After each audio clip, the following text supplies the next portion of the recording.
Hai semua, Assalamualaikum. Selamat datang ke YouTube channel Cikgu Bunga. Hari ini cikgu akan membuat ulang kaji bersama dengan calon-calon A+ SPM sebagai persiapan untuk menghadapi peperiksaan tidak lama lagi.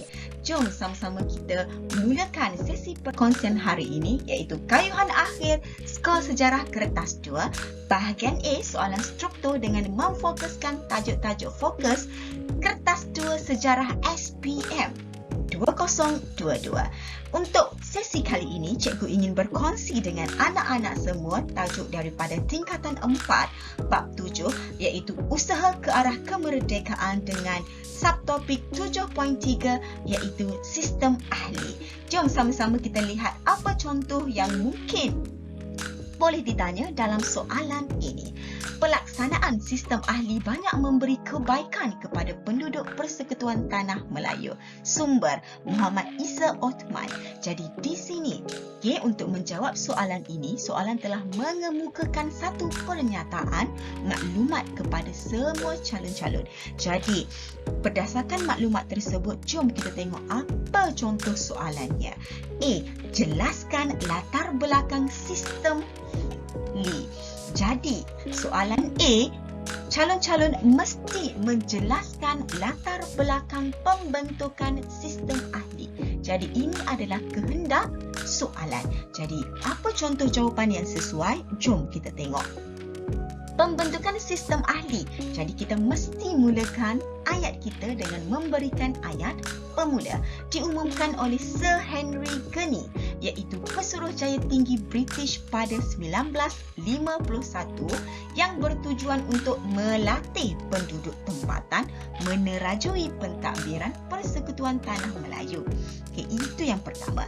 Selain itu, anggota Majlis Perundangan Persekutuan diberi tanggungjawab terhadap beberapa jabatan dan agensi kerajaan. Seterusnya dilaksanakan pada April 1951 sehingga Jun 1955, iaitu sebelum pilihan raya MPP dilaksanakan pada Julai 1955. Jadi inilah contoh jawapan kepada soalan di atas, iaitu latar belakang pembentukan sistem ahli. Jadi boleh? Okey, sekiranya boleh, jom kita pergi kepada soalan B. Okey, soalan B. Apakah ciri-ciri sistem ahli? 3 markah. Macam mana kita nak jawab apa ciri-ciri sistem ahli? Sebab soalan A kita dah jawab tentang latar belakang. Jadi, apakah jawapan untuk soalan 2B?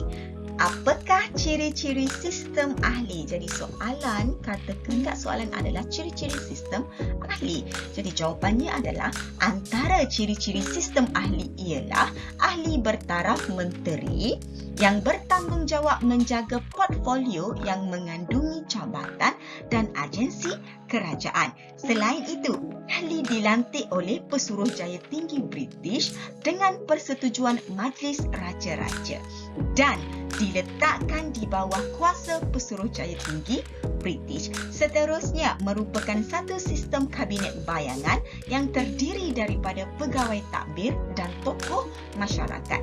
Sekiranya calon tidak mengetahui apa itu sistem kabinet bayangan, sistem kabinet bayangan adalah satu sistem pentadbiran berbentuk sebuah kabinet yang dibuat tanpa melibatkan pilihan raya. Jadi inilah antara contoh jawapan untuk menjawab ciri-ciri sistem ahli.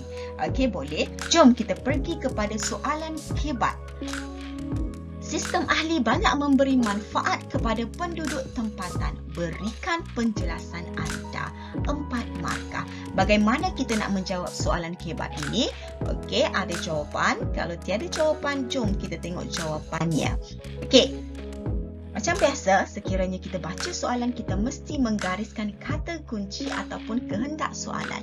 Jadi kehendak soalan adalah, apakah manfaat sistem ahli kepada penduduk tempatan? Jadi kita perlu memberikan penjelasan manfaat sistem ahli kepada penduduk tempatan. Jadi sistem ahli banyak memberi manfaat kepada penduduk tempatan kerana merupakan asas penting untuk melatih penduduk tempatan ke arah berkerajaan sendiri. Okey, keadaan ini telah memberikan pendedahan kepada penduduk tempatan untuk belajar mentadbir dan menerajui kerajaan menjelang kemerdekaan.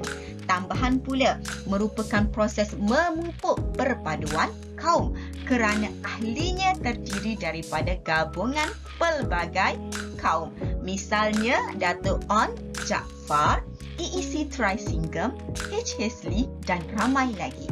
Kesannya dapat menentukan kemerdekaan negara dan mendapat sokongan penuh daripada penduduk tempatan.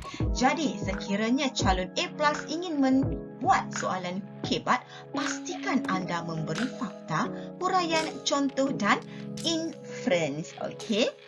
Sehingga itu sahaja sesi perkongsian kita pada hari ini. Ingat ya, selalu tanamkan dalam diri aku pandai, aku rajin dan aku boleh mendapat A+ dalam SPM. Sehingga kita berjumpa lagi di lain waktu dengan topik tajuk fokus yang seterusnya. Bye!